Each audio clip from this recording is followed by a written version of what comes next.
Welcome to Creation in the 21st Century.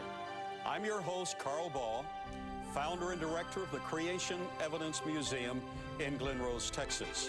The title to today's program is, What Weaknesses? Here's a few. Now, there's a reason for that catchy title. Assuming that they will not be critiqued by the public in general and by the academic community at large, proponents for evolutionary theory currently say why the theory of evolution is so well thought out, so well demonstrated in the fossil record in the laboratory, that there are no weaknesses in it. Therefore, it should not be critiqued. Well, especially in the laboratory and biology, microbiology, in the field experiments, and I literally dig dinosaurs. I've had the privilege so far of discovering and directing the excavation of 16 different dinosaurs. And you understand that one leads to another, and many very fine associates have been a part of discovering some of those, all under the direction of this museum director. So it's a very exciting field of research. Now, the theory of evolution has many weaknesses, and we want to clarify again. Microevolution, variation on a horizontal plane, occurs. But the theory of evolution, as publicly announced and espoused, assumes living organisms arrived in a simple state from inorganic, non-living material, meaning your great-great-great-great-grandfather was a rock. And from those early organic compounds developed living systems up to the expression today that we see, and that's demonstrated in the fossil record. Finally, man arrived to examine that fossil record. Well, I've invited to the studio today a very special friend and colleague who was involved in some of those discussions recently, Professor John Heffner. 39 years, public education individual, 14 of those at the college level, almost 14 years. Just under 14 years. You're always so accurate, and I appreciate that. You're scientific in your entire outlook of everything. You were present. In fact, you were one of the principals involved in the Texas Education Committee, and you gave some recommendations, and Eugenie Scott was present on that occasion, I believe. Would you tell us who she is and what she said? Well, I believe I'm accurate in saying she's the president or CEO or chairman of the National Center for Scientific Education, something like that, which is essentially is a watchdog group, make sure those pesky creationists stay out of schools. Now, it would be commendable if science education were observed and practiced, but unfortunately, the history of that movement is to make sure that evolution is held in an imperial position. Is that correct? Well, by and large, we think so. There's many instances where it is a sheltered theory, the only theory of science that needs laws to protect it from competition. Isn't that tragic? And she and I were both speakers at a conference, a hearing in Austin in early January of '09, addressing the State Board of Education concerning the TEKS in Texas, T-E-K-S, Texas Essential Knowledge and Skills, was under review. And as it pertained to the science courses, then, you know, we addressed some issues that were there. Yes. And so the discussion came up on either leaving the concept in textbooks, the concept of addressing weaknesses of evolutionary theory. What was her position and is the position of adherence to evolutionary dogma? Well, she was quoted in the Dallas Morning News as saying there are no weaknesses in evolution. What weaknesses? What weaknesses? Here's a few. So I thought I might just point out a few that As that an I knew educator, about. will you do that for us, please? Her quote was on January 22nd of '09. And so I thought I would just point out a few that were somewhat obvious. One, I think, is that we need to talk about Charles Darwin. He is their icon. They hold him in such high regard, and oftentimes once a person's gone, then they're eulogized even more so. And he's credited with the modern promotion of the theory of evolution. I'm sure it was before him. But I want the audience to see that the actual title of his book shows that he probably was a racist. The Origin of Species is all most anybody knows. But By means of natural selection is another part of the title, or the preservation of favored races in the struggle for life. Favored races? Favored races. Here we are propounding the theory, not just proposing, but stating the concept that we're all created equal, and that's part of our heritage in the United States and our biblical heritage. and races each have superior areas of genetic information and expression. So for him in this day to be known to be a racist, I think is disfavorable to him. It is, and racism's a terrible thing, but you know, oddly enough, the Bible doesn't speak of races of men. It speaks of nations of men. And Acts 17:26, God is made of one blood, every nation of man. You're right. And we need to have our thinking structured properly. And few people know that at the very root of evolution is a racist book, essentially the Bible of the story. I would call that a weakness. Here's another one. Horizontal doesn't equal vertical. The average person doesn't quite know what I'm talking about, but when you ask, well, what is the evidence for evolution? You'll hear something like, well, horses are faster now than they used to be, or NBA basketball players are taller than they used to be, or birds migrate farther than they used to, or something like that. See, there's evolution, it's true. However, what they've been shown is evidence of horizontal variation within a created kind. Yes, information's already there. Still horses, still men, still birds. Yes. And that's been turned as if it was evidence for one kind of creature turning into another, as the theory of evolution would to graduate to a higher order, which has never been observed, even and cannot be accomplished even in the laboratory. That's right. And only horizontal changes have been observed within boundaries. Yes. Horses not turning into anything else, and so forth. And in fact, this New Scientist article back in '03 says nobody knows how a mixture of lifeless chemicals in some imagined little pond on the side of a volcano or something spontaneously organize themselves into the first living cell. And this is a major scholar publishing in a totally secular publication. Well, this is, yes it is, and it's a huge hurdle for the theory of evolution to suppose that just some chemical mix could produce a living membrane-encased cell with all of the complexity, as we'll touch on in a few minutes, but the sliding clamps and the protein chaperones and the sensors at the cell wall and all those kinds of things. And evolutionists have great faith. Let it be pointed out that they are people of great faith. To envision by faith how that could occur. That's right. And yet after not only hundreds of millions, but billions of dollars and apparatus in the laboratory have not been able to demonstrate that. In fact, I wrote a book some time ago, Why Do Men Believe Evolution Against All Odds? And I quoted some of their leading scholars who admitted that not only do we not know how life originated from non-living compounds to the first living cell or precursor of the cell, we cannot even imagine how it could have happened. Yes. So that's an incredible leap of faith. It is. And it needs to be pointed out that there's a great deal of faith that is involved in that. And let not someone get away with saying, well, I'm an evolutionist because I believe in the evidence. Men believe in evolution despite the evidence, not because of it. Despite the evidence. That's a major weakness. Unknown chemicals coming together involving an unknown process at an unknown time, an unknown place, and yet they just believe it happened. And then they say, well, we got the first cell, and eventually we got pond scum, as one quote I read says we could trace our ancestry ostensibly back to pond scum.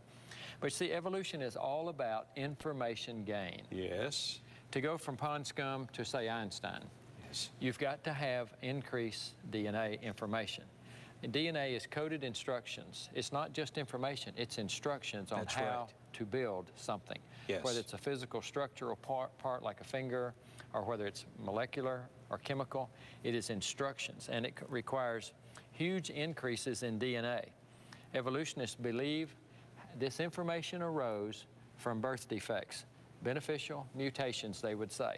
They think that is that is their only game in town, because they won't allow for a creator and his intelligence to have anything to do with it.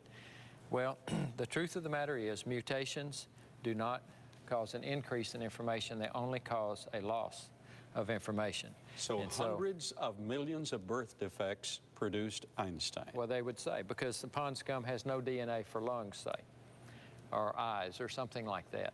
Well, how did you get the information? Well, mistakes, and gradually it would build that code. And so my challenge is, well, tell us something else that was created that has less complexity than a human being, you know, just by mistakes. Okay, and see if it flies. Well, in this mutation summary, it says the random rewriting of the DNA code, some of these scenarios were beneficial, and therefore naturally selected and conferred an advantage to that organism. Mm-hmm.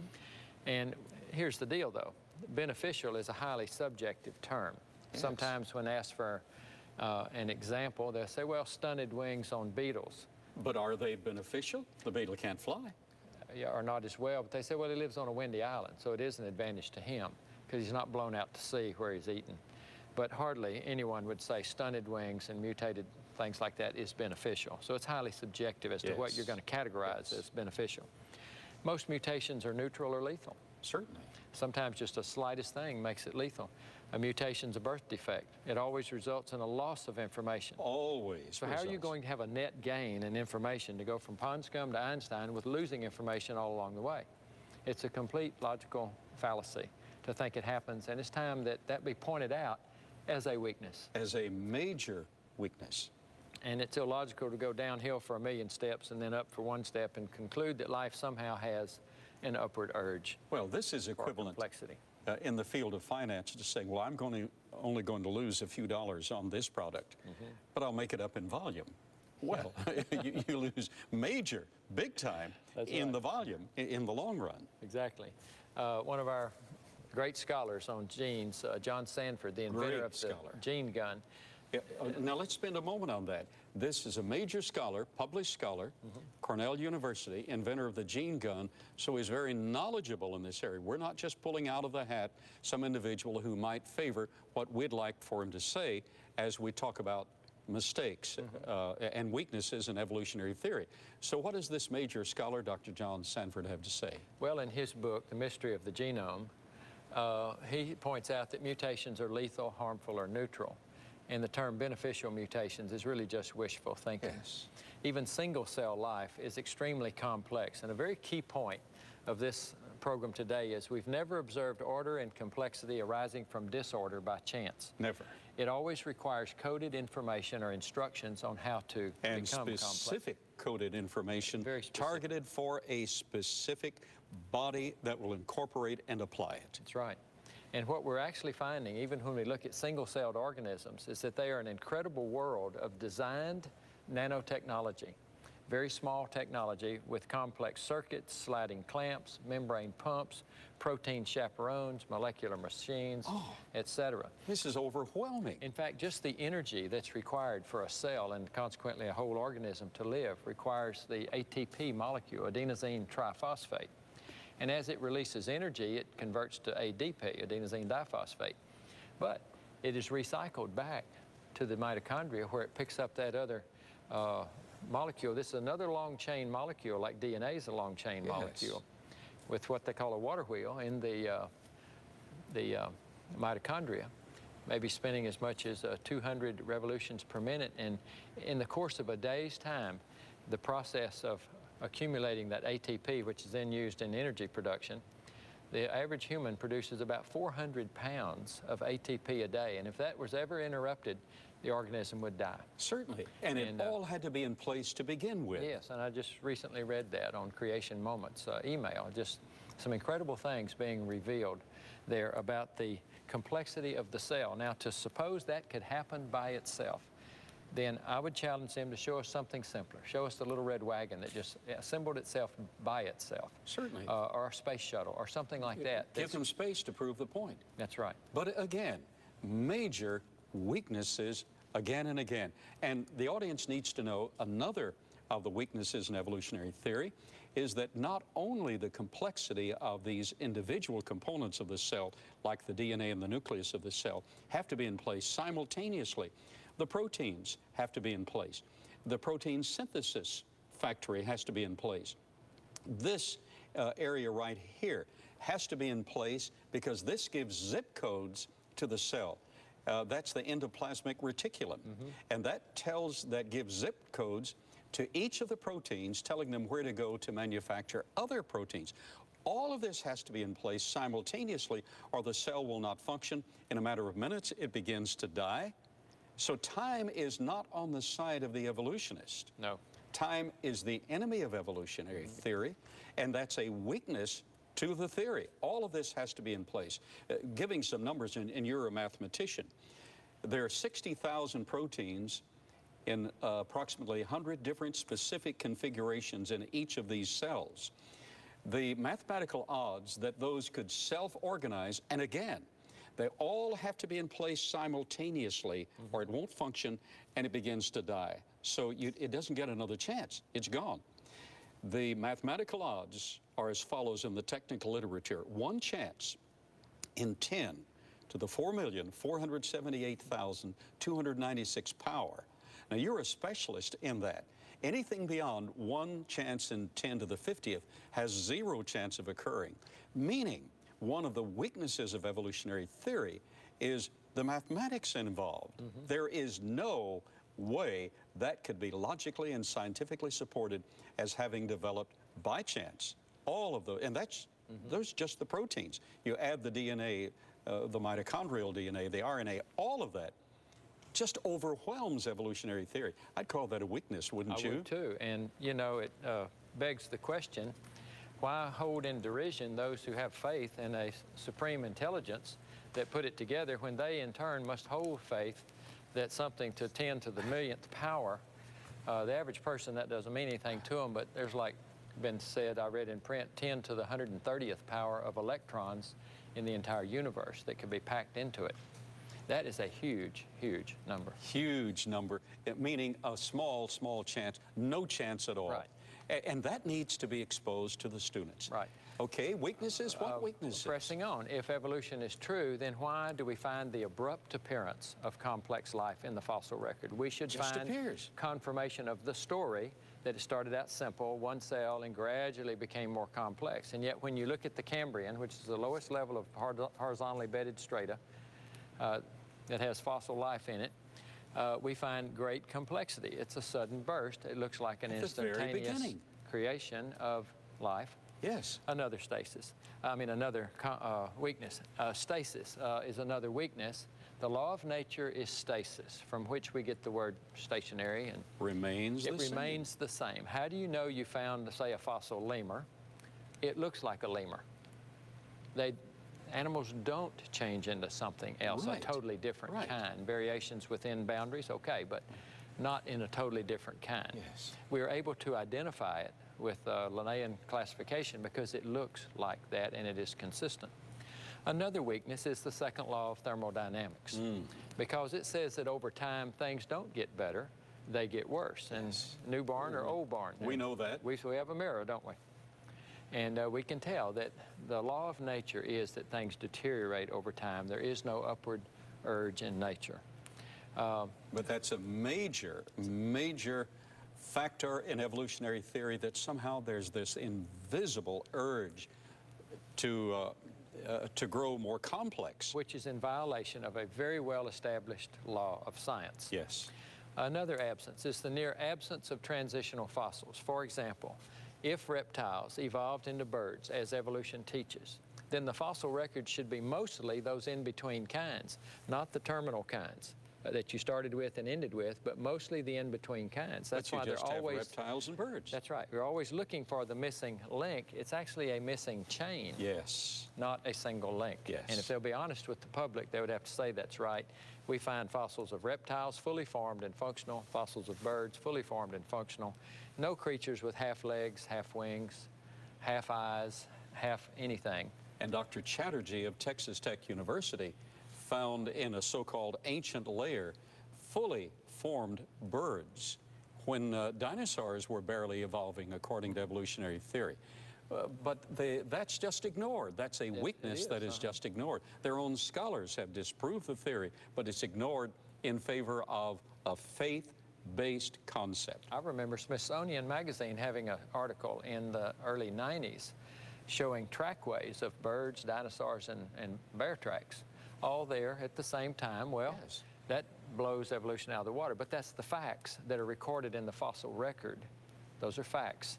And it happens to agree with creation during a week's time. Here's another one, a spontaneous generation. Somehow that non-living chemicals in a soup of some kind could just spring to life. You know, we've never really created life in the lab, but if we ever do, it'll just confirm it takes intelligence and a directing code to do it. Certainly. And it's not a random and a lot event. of expenditure of energy. And money. Yes. Our friend Dr. Frank Sherwin said in the Acts and Facts, March of '09, says the fossil record tells one scenario while biological molecules tell a different story. That's a weakness that school children have a right to hear. Indeed, New Scientist magazine recently admitted that the neat classical Darwinian tree of systemics, talking about this, something akin to that, lies in tatters, torn to pieces by an onslaught of negative evidence. Now, wait a minute. That's New Science magazine, a major secular publication, certainly not slanted toward intelligent design or creation. Would you read that again for this audience? Well, this whole idea lies in tatters, torn to pieces by an onslaught of negative evidence. Of actual evidence. Not negative comments or negative opinions, but negative evidence. So evolution is not well supported by the evidence. And would you give us an indication as to what this is saying? Michael Baugh at Lehigh University, formerly, coined the term irreducible complexity. So many things that we see in life, like the eye or the ear, the blood clotting system, or virtually anything. That you can't function without. In fact, your demise it has irreducible complexity. It didn't come from something simple, was sort of a good eye, and gradually over millions of years became a good eye.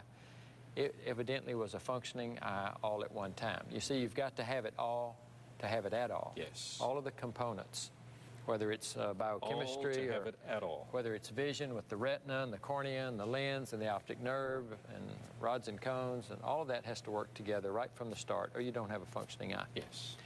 Soft tissue being found in dinosaur bones. That's certainly a weakness of evolution theory that says these things are millions, maybe hundreds of millions of years old. How in the world can you preserve that? How long will say shrimp last in your refrigerator even? Not very long. And yet here we find it. This is the facts of the real world. In fact, the technical literature up until recently, up until this major discovery, assaulted the public with statement after statement that certainly within 10,000 years, all DNA and structure of flesh and blood vessels would have deteriorated within 10,000 years. They set the parameters, the boundaries were imposed by them. Now, in this so-called 64-million-year-old T-Rex skeleton, we find not only fibrous material, but blood vessels and flesh that's still elastic.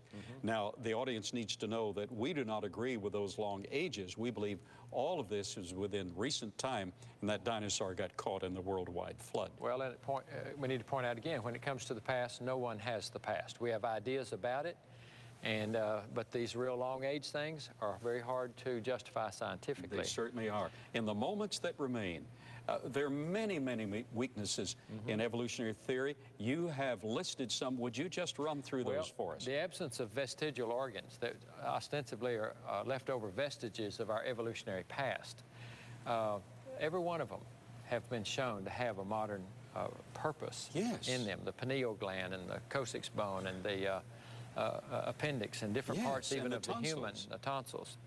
The Big Bang Theory and the retrograde motion of planets has many problems and weaknesses. It certainly has in astrophysics and astronomy. If something exploded, all the chunks should spin in the same direction as the original and orbit the same way, and yet that doesn't happen. And the list goes on and on. How flight evolved on at least 4 different pathways. Birds, insects, mammals, and reptiles. How photosynthesis could have evolved. Complex chemistry involved there with sugars and all that. How cold-blooded animals could turn into warm-blooded animals. That endothermic and ectothermic, totally different heart configuration. Exactly. 2 valves, 4 chambers. A 3-chambered cold-blooded animal's heart is going to evolve to a 4-chambered heart. How do they live during the transition? Those are weaknesses that are just glossed over and not pointed out. All these kinds of things. Explain how bottom-dwelling marine life ended up in high elevations, even on mountaintops. It sounds like a global flood. How egg-laying animals develop the ability to give live births, and the list just goes on and on. There's hardly any end to it, you know. how mammals and reptiles crawl back to the sea and turn into whales, dolphins, seals, retracing their steps, plesiosaurs, etc. I like this one. Which came first, the immune system or the need for it? Oh. Think about that. If you didn't have it, you would die. You have no immunity. Well, why would you have it if there was no need for it? Certainly. You know, it's a design system that's in place should you need it. Yes. It's that spare tire should you need it. Yes. You know? Explain complex information sequencing like the DNA code without intelligence, or the ATP or the ADP and the Krebs cycle and all of those things. How can evolution explain the emergence of sexual reproduction, given that male and female physiology would have to mutate and develop simultaneously? And at the same place simultaneously. And there's a whole myriad of problems that, and yet there's answers in Genesis. There's answers in the Bible for those kinds of things. And bird-like dinosaurs, like Struthiomimus, they were lizard-hipped, and while the bulky, low-slung, heavy dinosaurs like Ankylosaurus were bird-hipped. The exact different physiology than what you would hope to find if you're an evolutionist. Certainly. You would hope the delicate little fast-running dinosaurs had bird hips. Then you could sell the story better, that they evolved to birds. Yet that's the reverse of what actually happened. So, I mean, there's just a few of dozens and dozens of weaknesses. Weaknesses in evolutionary theory. We have seen that these weaknesses are mirrored. We've seen that when you look at it objectively, scientifically, it's obvious we did not arrive by evolutionary progression. We arrived as the product of an intelligent creation. That creator is knocking at your heart's door right now. He died for you, went through the grave, and arose. Would you ask him in your heart, Lord Jesus, right now, step into my heart and live, and I will serve you with all my heart.